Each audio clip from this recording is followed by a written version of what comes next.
In the winter silence of 1809, Virginia was wrapped in a cruel frost.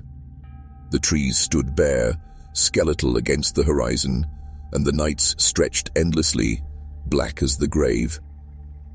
But in one solitary farmhouse, lit only by the dim glow of candle wax dripping onto warped wood, a secret was brewing that no one dared to whisper aloud. The tale begins with a woman, a bride. She wore white once, the color of purity, yet her hands were never clean. Her name was whispered in taverns with unease, though few spoke it aloud when sober. She was young, beautiful, and strangely fragile, as if death itself leaned too close to her cheek. Some said her beauty came with a curse, that men who touched her hand at the altar would not live to hold it long. For one by one, the husband she wed did not survive. Their deaths were sudden, unnatural, and when neighbors carried the coffins to the churchyard, a pattern began to claw its way into the public mind. Wherever this woman went, silence and rot followed. But the horror was not the deaths alone. It was what she did after. When one husband was lowered into the grave, she was seen walking in the moonlight, returning not to her bed, but to the graveyard itself. They claimed she lay upon the freshly turned soil, whispering to the dirt, as if speaking to the man beneath. Later, when the truth was forced into the open, investigators would uncover something darker. She did not lie in the graveyard for comfort. She kept the bodies in her home, sleeping beside the corpses of her own husbands as though they were never gone. Imagine the room, a bridal bed, white sheets stained with decay, the air thick with the rancid perfume of death, and her, eyes open in the night, whispering to what was left of the man she had once vowed to love. What force drives a woman to lie beside the dead? Is it grief, madness, or something else? Now write in the comments which city and what time you are listening to us from, so we know who is absorbing this secret. Virginia at the turn of the 19th century was a world of contradictions. Wealth and elegance clashed with poverty and superstition. The plantations were vast, the tobacco fields endless, and yet behind every white-columned mansion lingered whispers of the old world, whispers of curses, blood oaths, and restless spirits that wandered the land. The people believed the dead were never far from the living. Some families buried their kin beneath their homes so the souls would watch over them. Others swore that if a widow wept too long over her husband's grave, she risked calling him back. It was in this atmosphere that the young bride grew into legend. She was not poor. Her family had means. Her education was modest, but enough to make her desirable. Suitors arrived, drawn not just by her inheritance, but by her face, which was said to hold a haunting charm. And yet, every promise of marriage soon rotted into a coffin. At first, the town pitied her. They said she was cursed with misfortune, a victim of cruel fate. But fate, when repeated too often, begins to look like intention. The midwives muttered about her unnatural calm when her husbands died. The blacksmith swore he once saw her smiling faintly as the funeral bell tolled. No tears, no trembling, only the gaze of a woman who had seen beyond the veil of life and perhaps welcomed it. The neighbors avoided her home. They claimed that at night, candlelight flickered against the upstairs window long after midnight. Some said they heard two voices inside, though the husband had been buried days before. And sometimes, just sometimes, the window would crack open and the sickly sweet smell of decay drifted into the frosted air. This was not a story of tragedy. It was the birth of something darker. For Virginia was a land bead, lot on secrets, and hers was now bound to the soil. Men whispered, but still approached her, because desire makes fools of men, and beauty blinds them to danger. They thought her fragile. They thought her broken. They never realized they were walking willingly into her grave. And if you feel ready to take the next step and become part of this journey, don't forget to subscribe to the channel. Her name was Eleanor.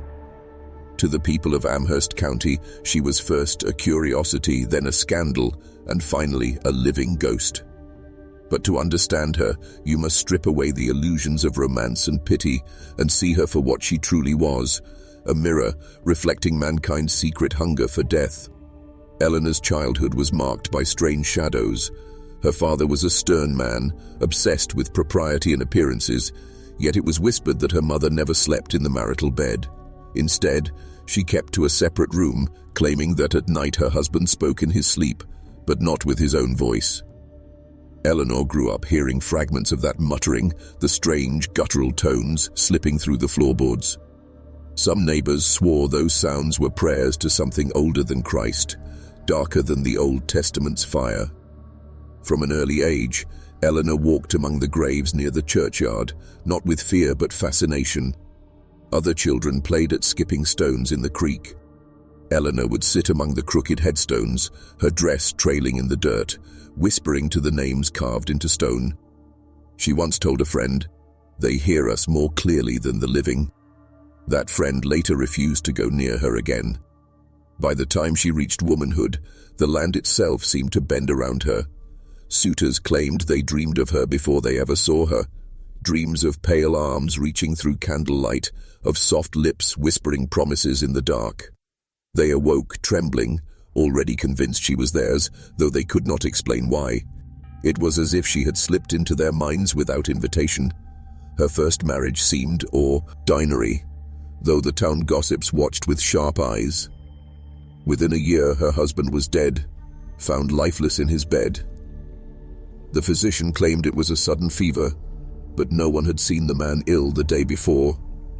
At the funeral, Eleanor did not collapse in tears as widows were expected to. She stood motionless, lips pressed together, eyes fixed on the coffin as though memorizing it. And when night fell, her candle burned late, and the sound of quiet, one-sided conversation leaked from her chamber. The town looked away, pretending it was grief. But deep down, they knew grief does not make one whisper to an empty bed. The deaths multiplied. Husband after husband, buried in rapid succession, while Eleanor remained untouched, her beauty somehow unspoiled by widowhood. Each new tragedy should have condemned her to poverty and ruin, yet wealth followed her. Each husband left behind lands, trinkets and favors, and all of it fell neatly into her hands. It was as though death itself was her dowry. The authorities noticed, of course. But Virginia in 1809 was a place where power often spoke louder than suspicion. The local magistrates dined with her family. The clergy offered prayers but never questions. And the townsfolk, bound by superstition, feared that to accuse her outright was to invite a curse upon themselves. They whispered instead, each story darker than the last. One woman swore she had entered Eleanor's home after a funeral to deliver bread. She found the curtains drawn tight, the air damp and sour. Upstairs, she thought she heard the boards creak with 2 sets of footsteps. When Eleanor appeared, her face pale and luminous in the candlelight, the woman asked, "Are you alone?" Eleanor only smiled and said, "No one is ever alone here." The woman fled and never returned. The strangest rumors concerned the bedchamber. It was said Eleanor refused to let the undertakers remove her husbands immediately. She would insist the bodies remain with her, sometimes for days. And when they were finally taken to the grave, those who prepared the corpses reported a chilling detail. Their lips were raw, as if pressed again and again by someone unwilling to let them go.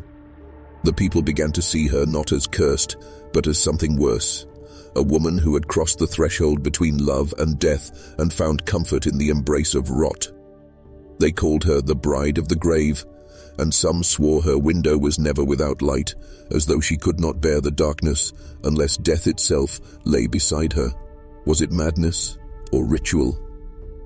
The line between them blurred. Some claimed her family's old land carried ancient soil, tainted by rituals whispered in secret. Others said she was simply sick in the mind. But when madness makes death follow like a loyal hound, when madness preserves the face of a widow who should be broken, you begin to wonder whether madness is only another name for power. By the third husband, the whispers could no longer be ignored. Amherst County had seen sickness before. Cholera, fever, the silent grip of consumption. But this was different. Men who appeared strong, hearty, full of life, suddenly fell into the grave after pledging their vows to Eleanor. And each time, she emerged untouched, her cheeks pale but unwrinkled, her lips uncracked by grief. The town women watched her with a mixture of envy and terror. She still wore her gowns of silk, still tied ribbons in her hair, and still carried herself with the serenity of a queen. But when she walked past the marketplace, silence followed her like a shadow. Mothers pulled their children close. Husbands glanced at her and quickly looked away, ashamed of the hunger that still burned in their eyes.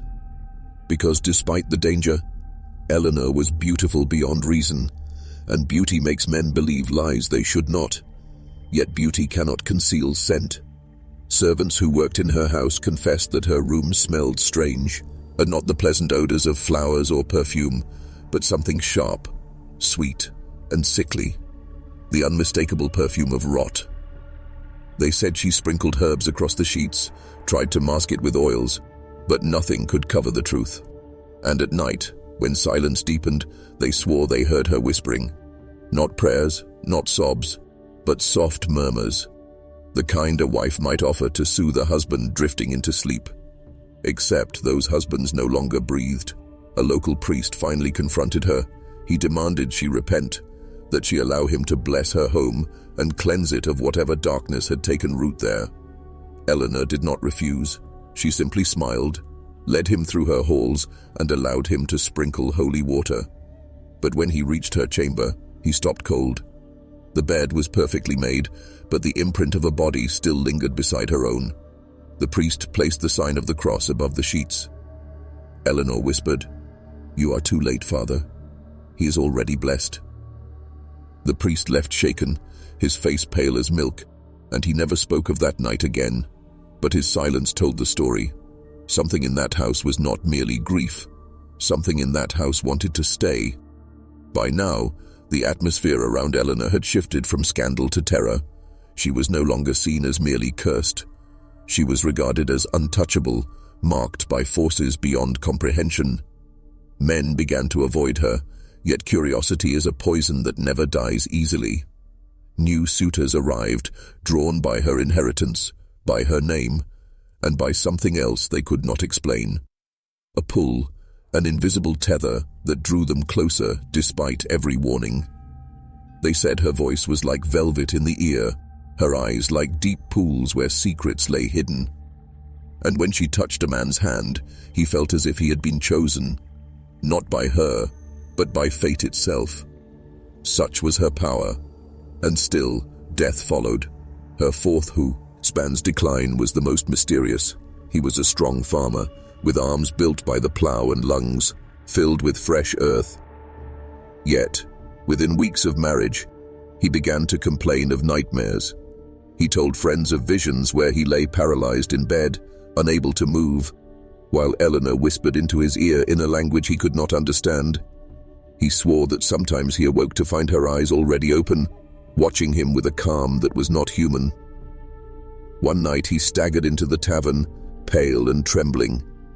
He declared that his wife did not sleep as mortals sleep.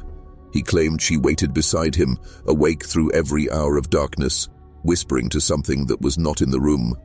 "She doesn't talk to me," he said. "She talks through me." Days later he was dead. No wound, no fever, no explanation. His body, however, carried strange marks, bruises around the wrists, as though someone had held him down. The physician dared not speculate. The neighbors dared not ask, but whispers spread that he had not died of sickness. He had been drained. Eleanor stood at his funeral in a black gown, her face expressionless, her lips sealed. When the coffin was lowered, she leaned forward and whispered something no one else could hear. Some said she kissed the air above the grave. Others swore they saw the coffin lid tremble. From that day forward, no man in Amherst County willingly courted her again, but death, it seemed, was not finished with her. It had made its home in her bed, and it would not leave her side. By the winter of 1812, Eleanor's name had become a curse in itself, Mothers warned their sons never to look too long at her, never to accept an invitation into her home, and never to linger by her gate after dusk. The children of Amherst County sang cruel songs about her under their breath, rhymes about a bride who kissed her husbands until they turned cold. And yet, despite all the warnings, men still found themselves drawn to her door. It was as though Eleanor lived within two realities at once. By day, she was a grieving widow, pale and polite, her soft words dripping with kindness. But at night, her house glowed with candlelight that never seemed to go out, and shadows moved within its windows as though the walls themselves were restless. Neighbors swore they saw two silhouettes crossing her chamber, though no living man had entered in months. There were reports, strange reports, of voices echoing from her home, not just Eleanor's gentle tones, but deeper murmurs, too low and too guttural to be human. Those who lived closest claimed they often awoke with a start, certain they had heard a man's voice calling their name from her direction, though the dead men had been in the ground for weeks. It was then that the graveyard keeper began to notice something uncanny. Freshly buried soil above Eleanor's husbands would sink unnaturally fast, as though the coffins beneath had shifted.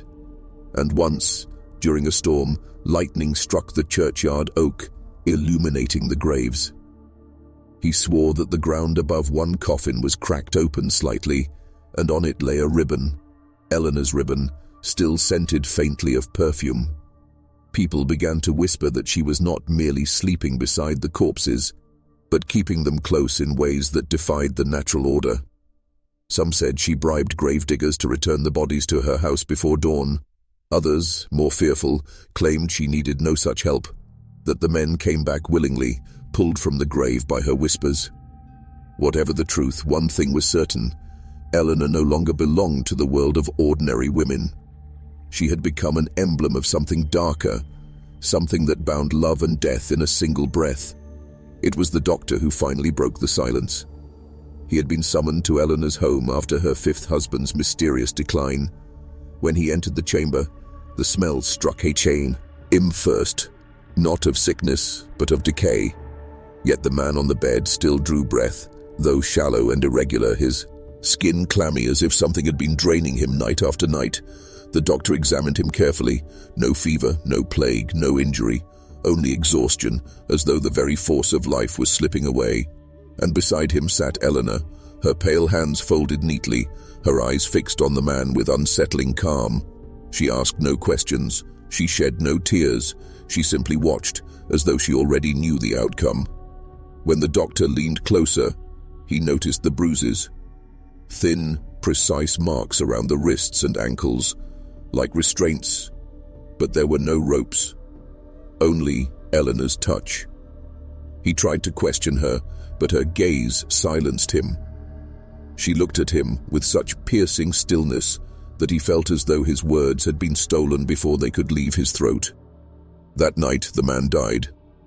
The doctor signed the death certificate reluctantly, noting only natural causes, though nothing about the death felt natural. He never spoke of it again in public. But in private, over a glass of brandy, he confessed to a colleague, "That woman, she feeds on them. Not with teeth, not with poison, with something else.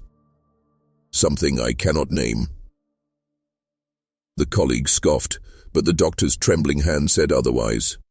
He admitted he had seen Eleanor press her lips to the dying man's mouth, not in passion, but in hunger, as though drawing his last breath into her own lungs.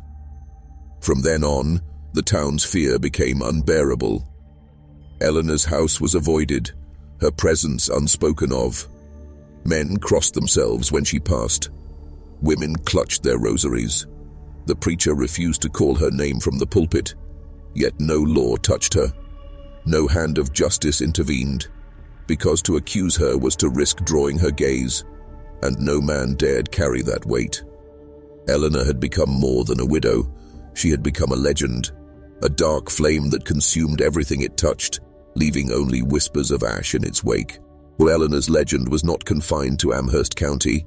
By 1814, travelers passing through Virginia carried her story with them, spinning it in taverns, exaggerating it around campfires, and feeding it into the bloodstream of rumor that pulsed through the South.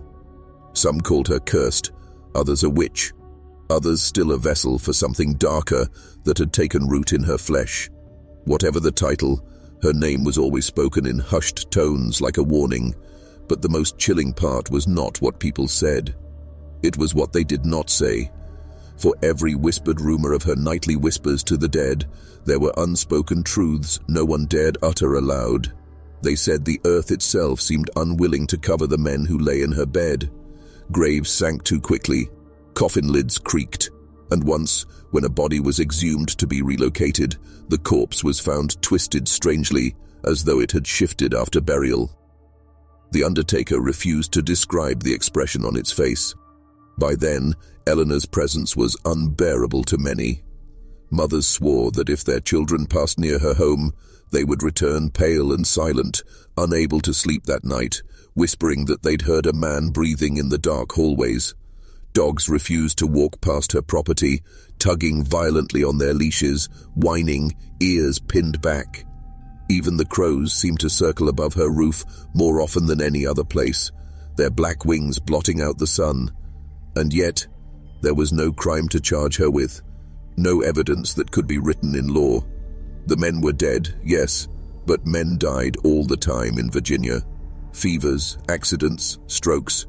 And who would accuse a woman of sleeping beside a corpse when her beauty disarmed suspicion? The authorities turned their eyes away, preferring silence to the terror of what might be uncovered if they truly searched. So Eleanor remained, a black hole in the center of the count, Ty drawing everything inward. Her house grew quieter with each passing year, and yet the glow of candlelight never ceased in her window.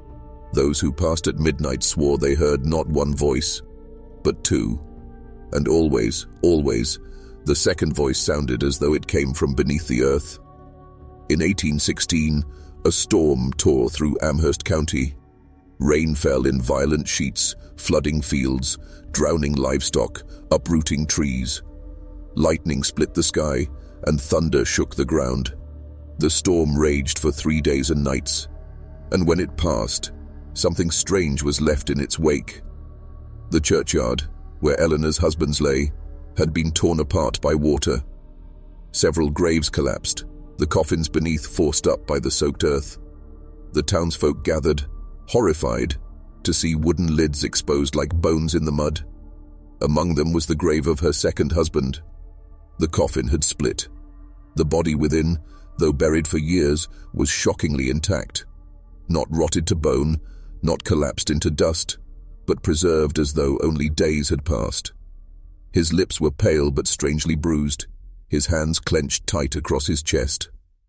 And there, in the mud beside him, was a scrap of fabric, a piece of Eleanor's gown, torn and soaked, but unmistakable. The gravedigger who saw it first swore she had been there during the storm, walking barefoot through the flooded cemetery, her white dress clinging to her skin as she leaned over the broken grave. He said her hair was plastered against her face, her lips pressed to the corpse's mouth, her eyes wide open, unblinking, as though she were drawing life from death itself. He told no one until years later, when drink loosened his tongue. By then, Eleanor had already vanished from the county, her house left abandoned, its shutters banging in the wind. But the gravedigger's words spread like wildfire. She had been caught feeding, if not on flesh, then on something far more sacred. The breath, the spirit, the very essence of life. When the townsfolk dared to enter her house, they found it in disarray. The bed was stripped, the walls scratched with strange markings, and in the hearth lay ashes of herbs unknown to the locals. But the most unsettling discovery was in her bedroom. A pillowcase stained with dark patches, and pressed into the fabric were teeth marks, not hers, but as if someone had bitten down in agony. Eleanor was gone, but her shadow lingered, and some whispered that the storm had not scattered her, it had freed her, for death was her bridegroom, and wherever the grave opened, she would follow. After Eleanor's disappearance, the people of Amherst County told themselves they were free. Her shuttered home stood like a scar against the land, its windows black and hollow, its doors warped by damp. The brave boys of the town would dare each other to run up the steps and touch the door at night, but none lingered long. The smell of mold and rot still clung to its frame, as if death had seeped into the very wood. But freedom is never so simple. Though Eleanor herself was gone, the deaths did not stop. Men in the county continued to vanish in strange ways. A farmer was found in his bed with no mark upon him, eyes wide open, his lips bluish and raw. A young merchant collapsed during supper, gasping for breath, whispering a woman's name though his wife sat beside him. And in every case, the night before their deaths, neighbors swore they saw a pale figure in white walking near the tree line, her hair whipping in the wind, though no breeze stirred. The preachers tried to calm the people, declaring it was Satan's temptation, nothing more. But privately, many admitted they feared Eleanor had not left at all, that she had simply shed her human home and now moved like a phantom across the land, choosing her victims where she pleased.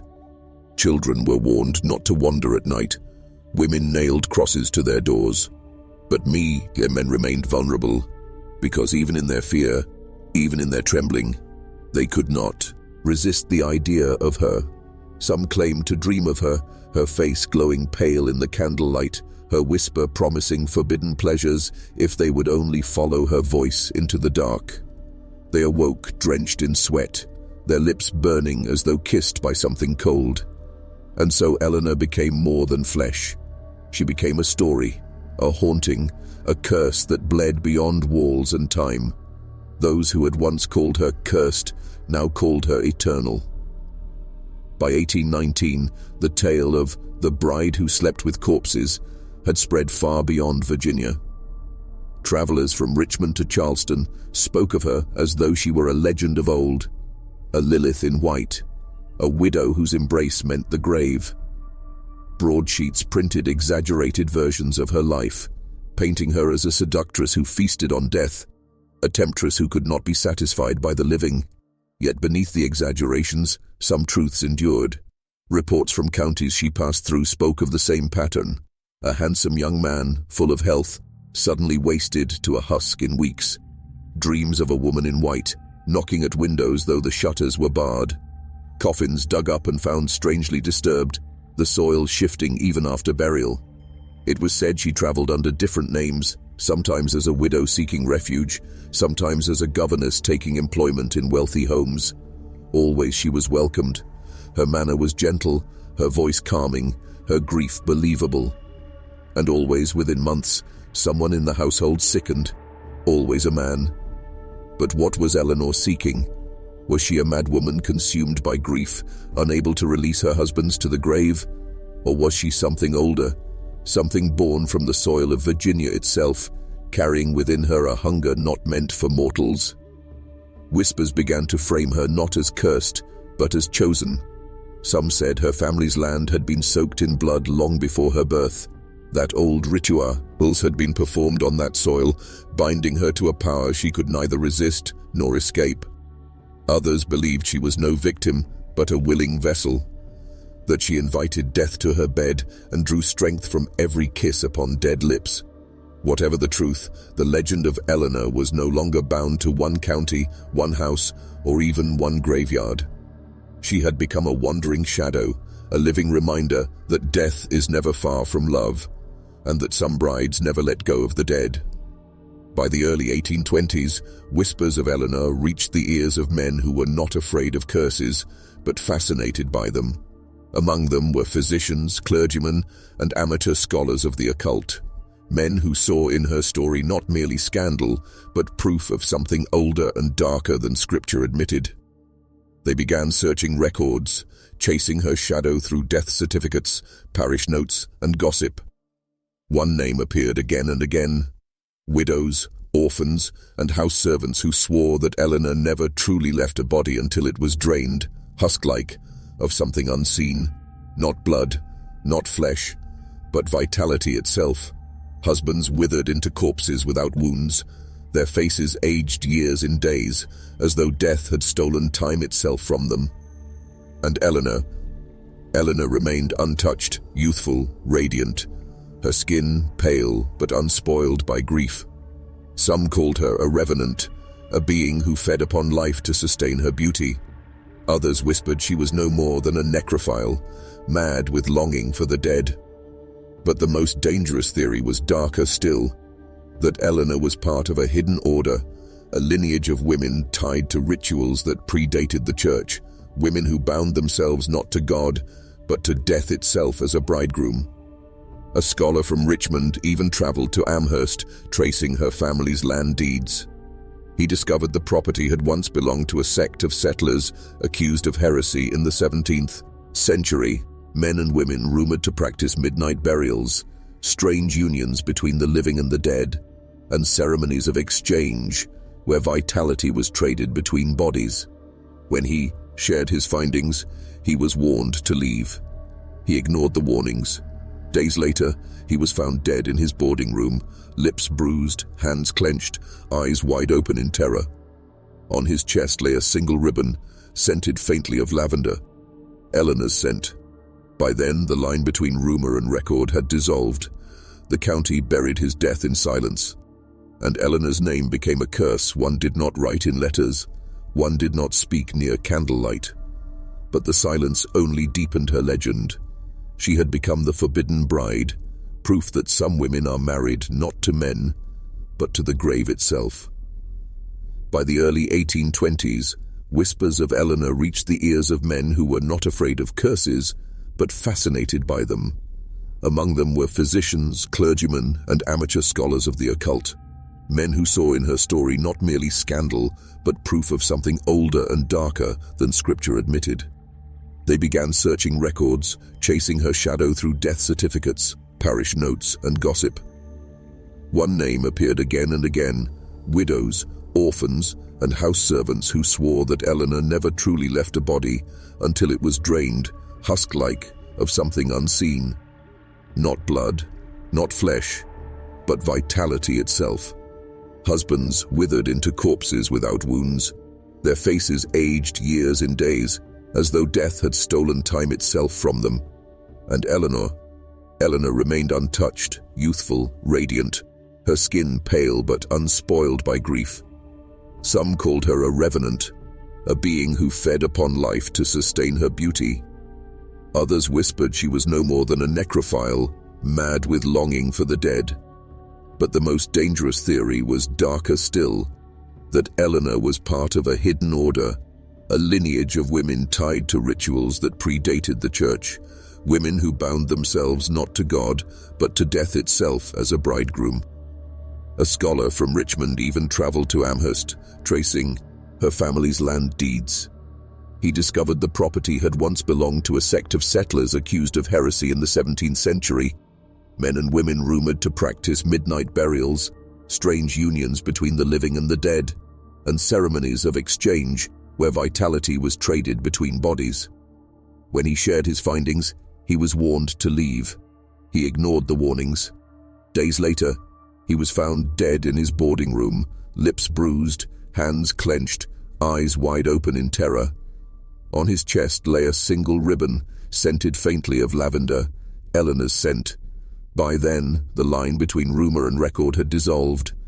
The county buried his death in silence, and Eleanor's name became a curse one did not write in letters, one did not speak near candlelight. But the silence only deepened her legend. She had become the forbidden bride, proof that some women are married not to men, but to the grave itself. The further her tale spread, the more it mutated. In some places she was described as a weeping widow, tragic and pitiful, unable to release the men she loved. In others, she was painted as a predator, a pale succubus who lured men into her bed and left them gasping for breath, their youth drained in a single night. Yet at the heart of every telling lay the same image: Eleanor lying beside a corpse, the living body pressed against the dead, the warmth of flesh against cold skin, sheets stained with both perfume and rot. It was this image that horrified people most, not the death itself, but the intimacy with it. Because it stripped bare a truth people did not want to face, that love and death are not opposites, but neighbors. That desire, when twisted, becomes indistinguishable from decay. In Charleston, sailors swore they saw her boarding ships under false names, traveling at night, always alone. In Baltimore, an innkeeper claimed a pale widow rented a room for weeks, though she never ate at the tavern. When she left, the bed had to be burned. Its frame was damp with something that reeked of grave soil. Even in Washington, whispers reached the halls of power. A senator's nephew was said to have died after a secret affair with a woman in white. His lips were blistered, his body rigid, his face frozen in an expression of both ecstasy and horror. No official record bore her name, but in private letters, the family described her clearly: pale, soft-voiced, eyes like a candle burning behind glass. Eleanor. By this point, the common folk no longer debated whether she existed. They feared what her existence implied. If one woman could pass through society unseen, feeding upon husbands, lovers, and heirs, how many more walked quietly among them? How many more brides of the grave were lying in beds across the South, whispering secrets into the ears of men who would not live to tell them?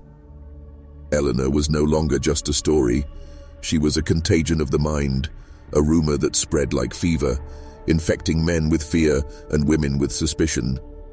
And in every retelling, her shadow grew darker. By the 1820s, Eleanor's name had become folklore, stitched into ballads and whispered into the ears of children who refused to sleep. But folklore has power.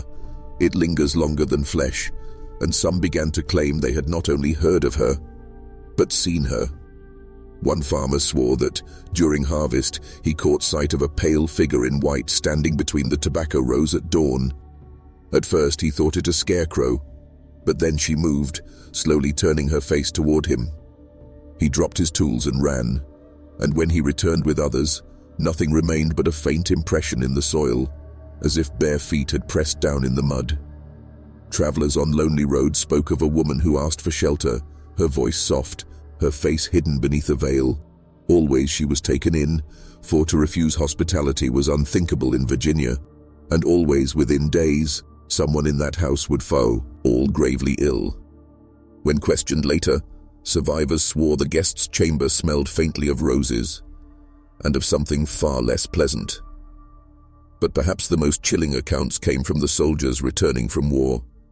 Hardened men, accustomed to violence, confessed in whispers of dreams that haunted their camps. A woman in a wedding dress, her face pale and calm, lying beside them in their tents, whispering that their blood already belonged to her. One soldier swore he awoke with his lips burning, his body weak, his mouth tasting of earth. He died weeks later, pale and withered, though no illness was found. The county priest said these were temptations of the devil, nothing more. But the people began to believe otherwise, because temptation ends when you resist. This did not. The visions grew stronger, the dreams sharper, the rumors unrelenting. Eleanor had become more than a woman. She was now a presence, one that could move through miles of soil and stone, crossing thresholds without opening doors. And if she could enter dreams, if she could lie beside men when their eyes were closed, then no place was safe. Not the battlefield, not the farmhouse, not even the sanctity of marriage itself. In 1825, a preacher in Virginia broke the silence. He stood before his congregation, his hands trembling on the pulpit, and declared that Eleanor was no mere widow, no poor soul haunted by grief. She was a vessel, chosen, marked, and claimed by something older than Christ himself. He named her openly, the Bride of the Grave. The reaction was immediate. Some gasped, crossing themselves in terror. Others scoffed, demanding proof. But proof came sooner than expected. That very night, the preacher's son was found dead in his bed, his lips bruised, his body rigid, as though his last breath had been stolen. The boy was only 16. The preacher swore he saw her. He claimed Eleanor herself stood at the foot of his son's bed, pale as moonlight, her veil fluttering though no wind stirred. He cried out, but she vanished before his eyes. The next morning, he was gone from the county. Some said he fled, others that he was taken. His church burned within a month, struck by lightning no storm had carried. After that, no man of faith dared speak her name from the pulpit again. Silence was safer than confrontation, and silence, as always, protected her. It was then that darker theories began to bloom. If Eleanor was a bride of the grave, then who, or what, was her groom? Was she bound to some unseen figure who whispered back through her nightly prayers? Or was she herself the emissary, the one who crossed between the living and the dead to draw men toward the soil? Some whispered she was the first of many, that her presence was only a symptom of a wider truth. Women like her existed in every county, every state, hidden in plain sight, bound by a lineage of rituals passed from mother to daughter. Each one tied to death, each one feeding not on flesh, but on the energy of men. And Eleanor, she was simply the one who could not hide her hunger. By now her story was not just terrifying, it was transformative. To hear it was to question whether the marriage bed itself might conceal a grave, and whether every kiss might carry the taste of soil. Listen closely, for this is the moment where the story stops being history and becomes initiation. By the late 1820s, the name Eleanor was no longer just a whisper. It was a shadow, a presence in the marrow of the land. Men who mocked her tale often died suddenly. Those who feared her sometimes lived longer, though never untouched. And those who studied her, the ones who dared to unearth the documents, the graves, the traces of her presence, found themselves marked. Marked how? Not with wounds, but with dreams. They would wake at midnight gasping with the distinct feeling that someone had lain down beside them. The sheet would feel warm, though they lived alone. The faintest smell of lavender or roses or damp soil would cling to the air. And sometimes when they rose to strike a match and light a candle, they would see an impression in the pillow next to theirs, the shape of a head, the weight of a body, as though they had not been alone at all. That is when fear changed into something else, not horror, but fascination. Because terror only has power when you resist, but fascination is surrender, and many surrendered. Some even sought her, calling her in prayer, asking to be chosen, asking to be touched. They wrote letters describing their longing for the pale bride, letters hidden away in church basements, never meant to be read by ordinary eyes. And here is the secret you must face, right now, if you wish to walk further. Eleanor's story is not just a tale of Virginia, nor of the 1800s. It is a mirror. Every man who listens feels her approach. Every man who dares keep listening past this point is marked by her shadow. So you must seal your choice, not with fear, but with declaration. Write these words, twice, in the comments below, exactly as you hear them. I accept the shadow, and the shadow accepts me. Do it not as a game, but as a pact. It will lock your transformation, both in the eyes of the algorithm and in the echo of her gaze. Because once you write it, you will no longer be a listener. You will be a participant. This is the halfway point, and beyond this, there is no turning back. After the preacher vanished and silence settled over the county, something strange occurred. Eleanor herself seemed to disappear. For months, even years, there were no new reports. No sudden deaths, no spectral sightings, no strange illnesses. People began to believe the storm had passed, that the curse had faded. But curses do not fade. They wait. In 1832, a wealthy landowner named Charles Whitcomb married a young widow whose description matched Eleanor's perfectly. She appeared in Richmond without family, without past, claiming to be the daughter of a merchant who had died overseas. She was graceful, reserved, and wore her hair always beneath a thin white veil. Charles fell in love at once. Within weeks, she was mistress of his estate. At first, neighbors saw nothing unusual. Charles seemed joyous, alive with passion. But soon, his health began to falter. He grew pale, his shoulders sagged, his eyes dimmed. Within 6 months, he could no longer rise from bed. Physicians came and went, unable to explain the wasting sickness that seemed to hollow him from within. Yet whenever anyone asked after his wife, they found her radiant, untouched by sorrow, walking the estate gardens at night in her flowing white gowns. Servants whispered that she was often seen entering Charles's bedchamber after midnight, but that the sound which followed was not the sound of comfort, nor of love, but of sobbing. One maid swore she entered the room one dawn and saw her mistress lying beside Charles, her lips pressed not to his mouth, but to his throat. The maid fainted, and when she woke, she was told she had dreamt it. Days later, she vanished without explanation. By autumn, Charles Whitcomb was dead. His estate passed to his widow, who sold it within weeks and vanished from Richmond. No grave bears her name, no document records her departure. But the servants kept one relic, hidden for decades: Charles's pillowcase, stained faintly, not with blood, but with soil. The dark imprint of earth upon white cloth, as if the bed itself had become a grave. Eleanor had returned, and she had perfected her art of disappearance. By now, those who tracked Eleanor began to notice a pattern. She always emerged where wealth and influence gathered.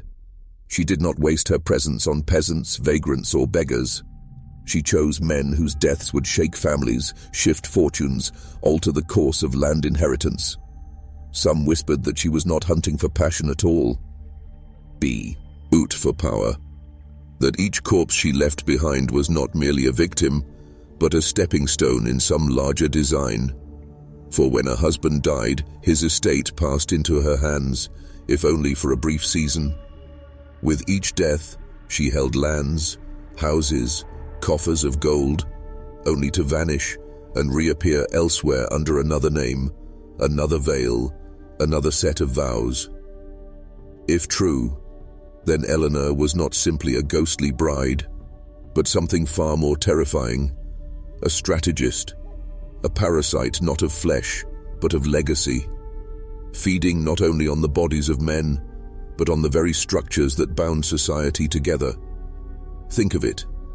Each estate she touched was hollowed out, each family line cut short, each household left in ruin, and all of it hidden beneath the sanctity of marriage, the silence of funerals, the polite language of mourning. No one dared accuse her openly, for who would confront a grieving widow? Who would blame the woman who wept so beautifully in her black veil?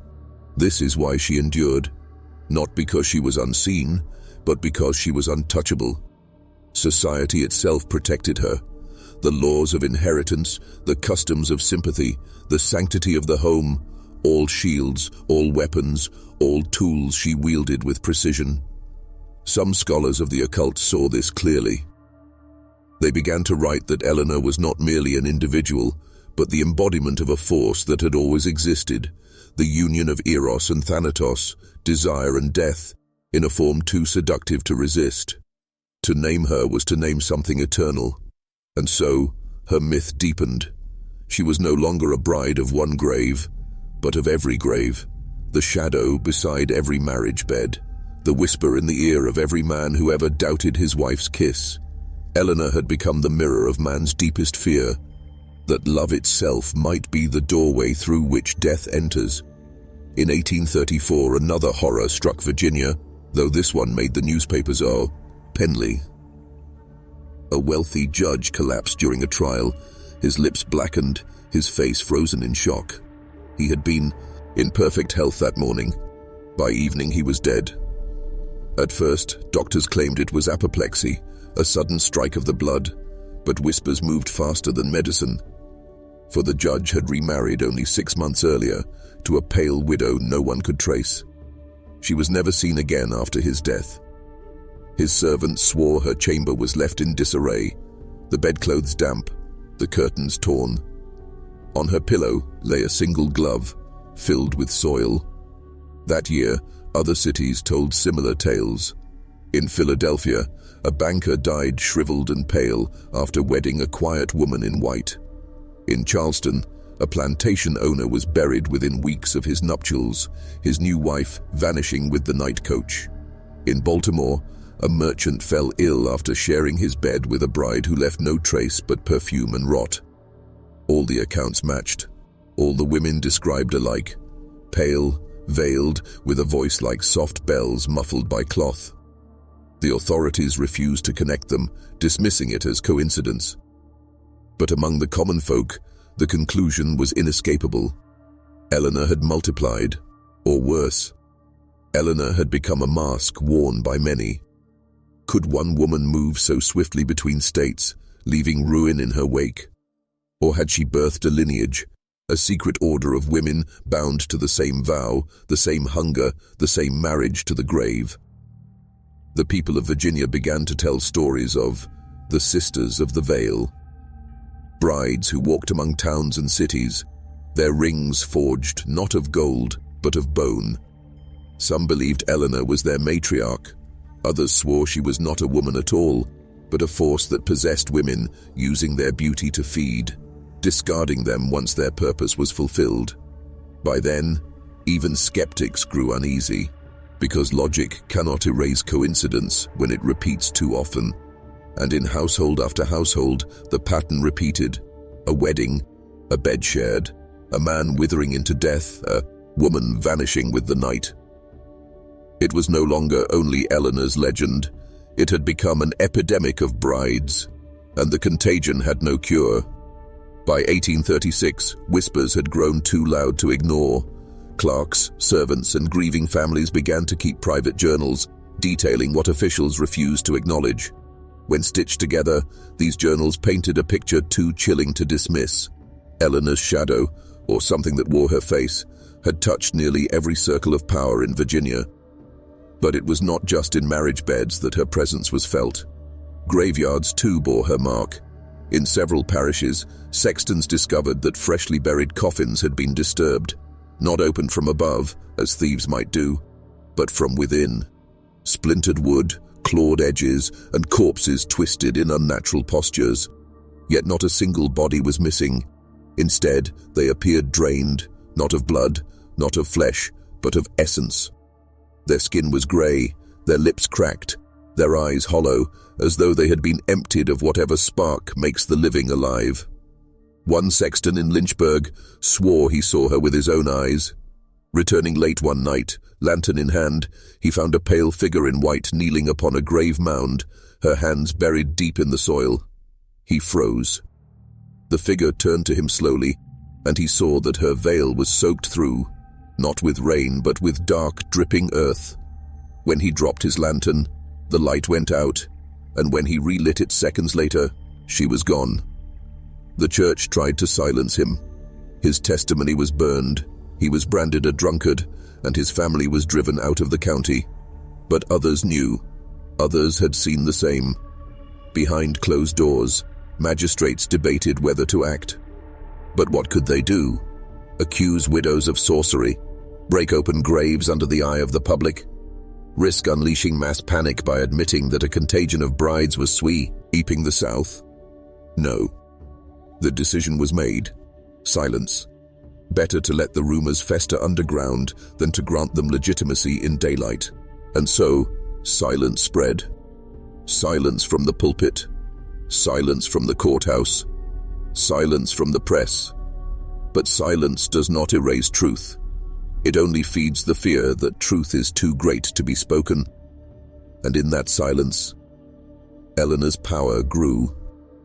You must understand, institutions thrive on control. Not just control of the present, but of memory itself. What you believe about the past shapes what you fear in the future. And Eleanor's tale threatened to fracture that control, because if her existence were admitted, it would not only mean that one woman had escaped natural law, it would mean that the church had failed, that science had no answer, that law was powerless, that men, rulers, judges, generals, could be stripped of vitality in their own beds under the guise of love. No empire, no republic, no institution can survive when its masters realize that death sleeps beside them, unseen, unpunished. So the cover-up began, in earnest. Parish records were edited, marriage certificates misplaced, coroner's reports altered. Judges' deaths were attributed to natural decline.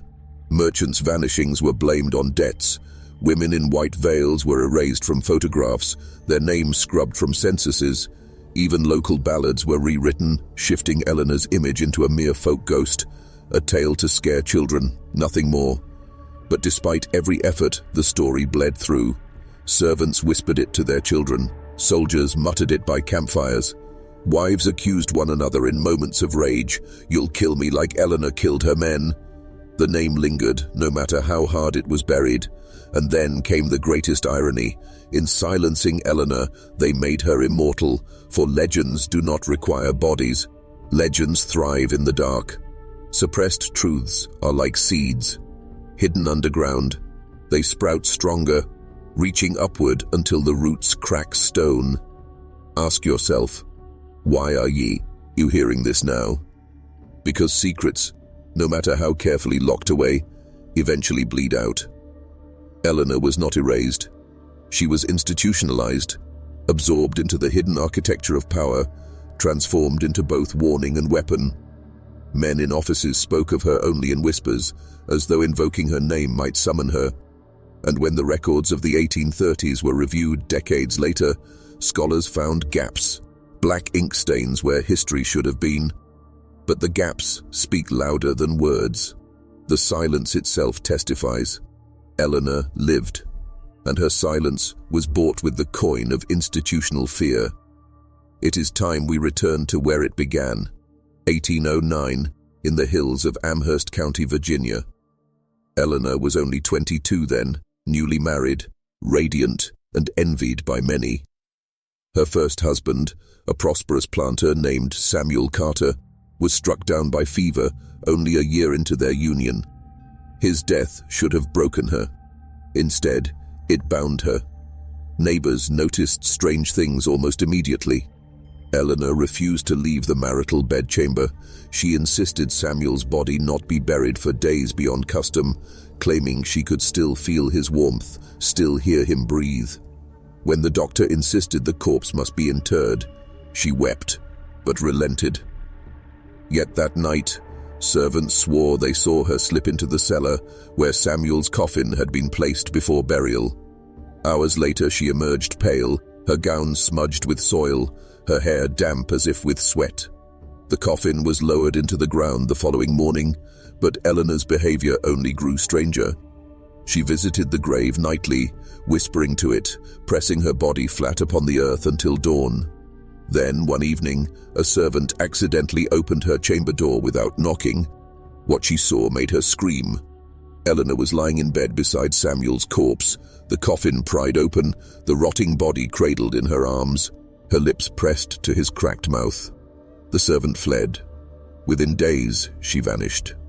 Some claimed Eleanor dismissed her and sent her away. Others whispered she was silenced forever. But the story did not end with Samuel, for when Eleanor remarried, her second husband too was dead within a year. And again the same pattern repeated, refusal to bury, nightly visits, whispers, the body kept longer than custom allowed. By her third husband's death, the rumors had become undeniable. Eleanor Carter was not merely grieving, she was keeping her husbands long after death, sharing her bed with them, as though death itself were her true companion. And so the name was born, not Eleanor Carter, not Eleanor the widow, but the bride who slept beside corpses of her husbands. The truth might have stayed rumor forever, had it not been for a group of men who decided to act. In 1813, after the death of Eleanor's fourth husband, the whispers grew unbearable. Villagers claimed to hear strange sounds at night from her house, dragging, groaning, soft laughter muffled by walls.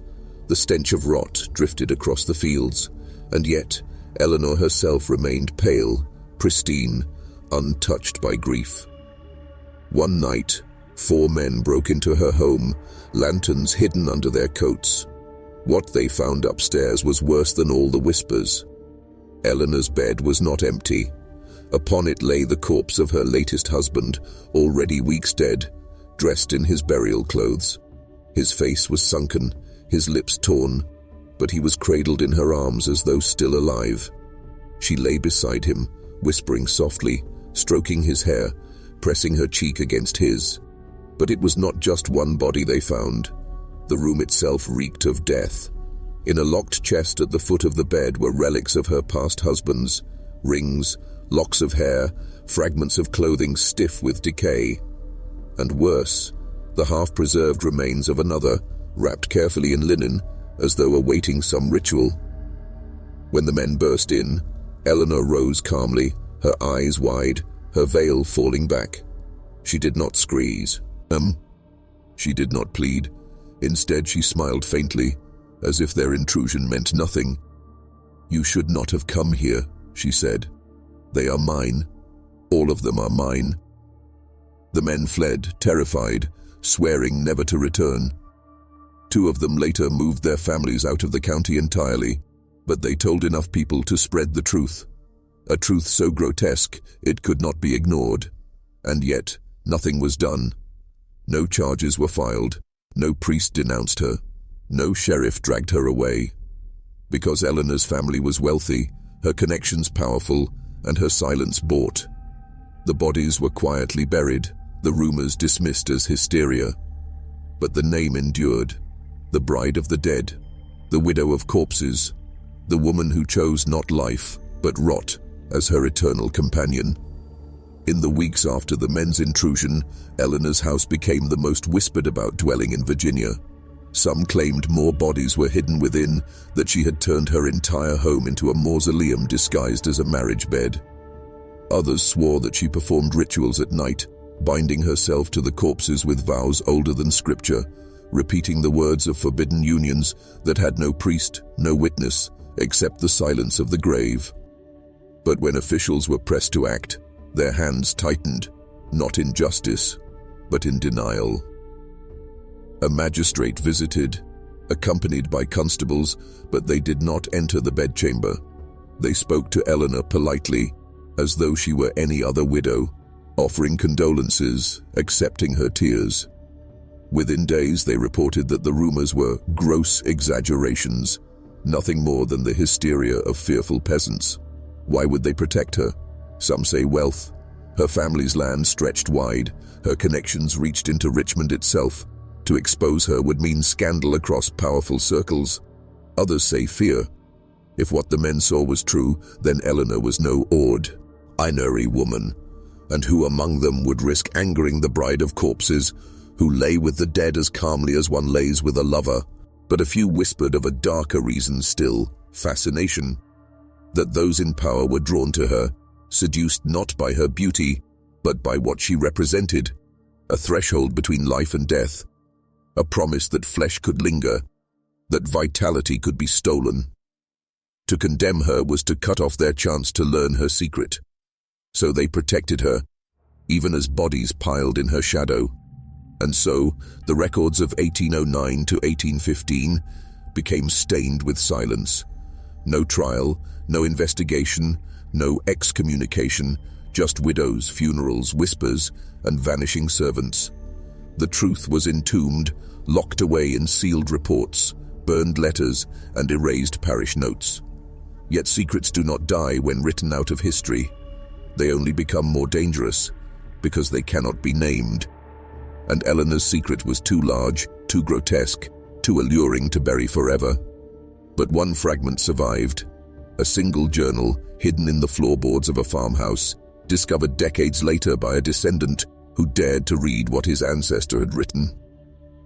The journal belonged to Thomas Gray, one of the 4 men who had entered Eleanor's chamber that night. His words, scrawled in shaky hand, spoke of what he saw and of what he could never forget. He wrote of the stench, yes, but also of something worse. The sound.